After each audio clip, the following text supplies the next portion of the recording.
So the Federal Reserve is in charge of monetary policy as opposed to fiscal policy. And in controlling monetary policy, they have two objectives. One objective is to keep inflation low, and the other one is maximum employment. That's their dual role. They have a number of tools in their toolbox that they can use to try to achieve that objective.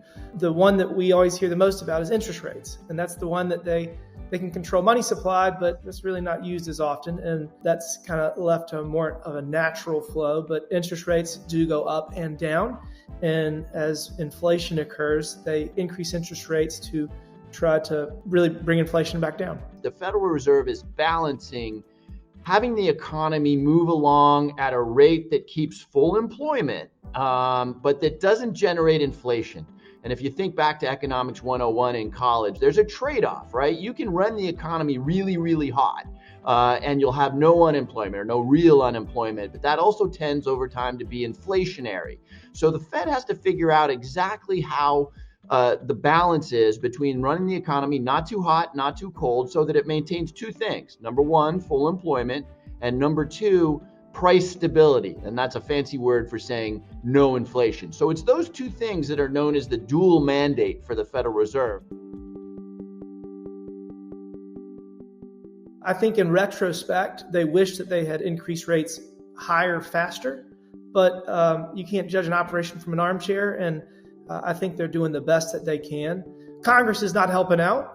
The other side of this is fiscal policy. And while some of my colleagues across the aisle may disagree with me, I believe that the fact that Congress has spent $7 trillion we don't have, that we didn't need to, has caused inflation. They would turn around and they would say that it's because of supply chain challenges related to COVID. But I kind of make that, put that in the same argument with energy prices. My own view is that the Fed was late to the table on inflation, that it was running interest rates too low for too long, too much cash out there floating around, and that led partly, there were a lot of reasons for inflation, but that helped because they were late to the table, that helped let inflation get to where it was a year ago, running at 9% or so. Since then, of course, they've really dialed back the levers, and interest rates have gone up, and we're starting to see inflation come down in a meaningful way. But I think they were late to the table, but once they got there, they did what they needed to do.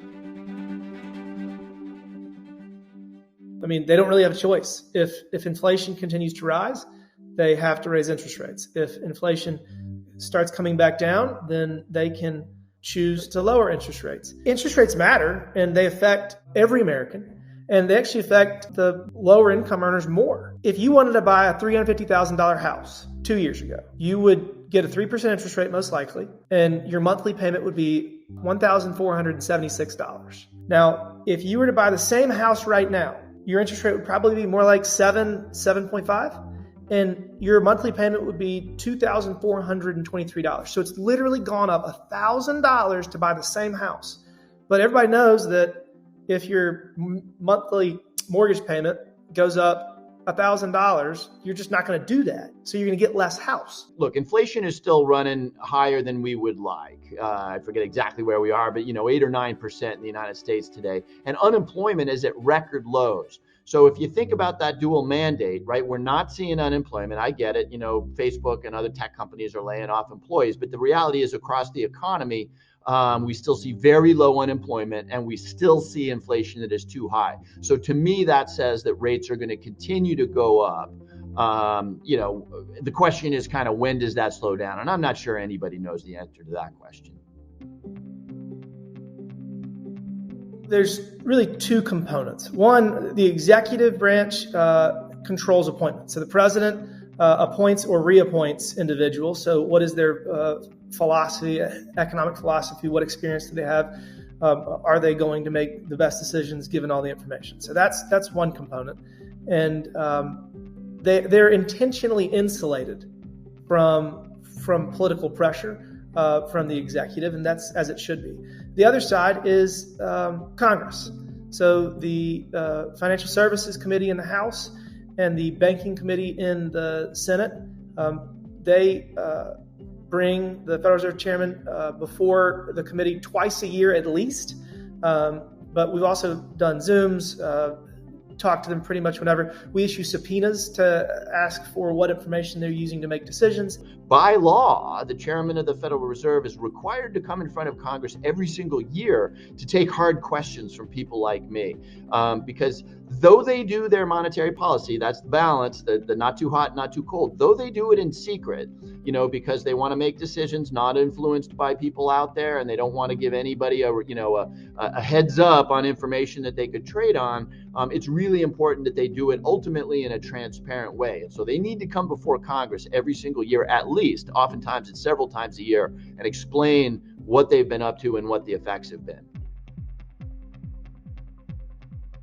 So the Federal Reserve is in charge of monetary policy. The Treasury Department is fiscal policy, which they basically carry out all of the spending that our government passes into law. Treasury is totally different. Treasury is just a big box to which your tax dollars are sent, right? The Treasury, you send the Treasury your tax dollars, and they give it back to the programs that the Congress of the United States funds, to Social Security, to Medicare, to the Defense Department, to all of the things that the government pays for. So you can actually think of the Treasury as just a treasure chest that the money goes into and out of. Now, by the way, like the Federal Reserve, the Treasury does have some regulatory functions. So the Treasury does look over the shoulder of the banks and others. So they do have a regulatory function. They also have kind of a law enforcement function, right? The Treasury is about enforcing sanctions. Right now, we have very aggressive sanctions on Russia, and that's a Treasury function. The Secretary of the Treasury is appointed by the president, and it's part of the president's administration. So it has a little bit of a political feel that the Federal Reserve tries very hard not to have.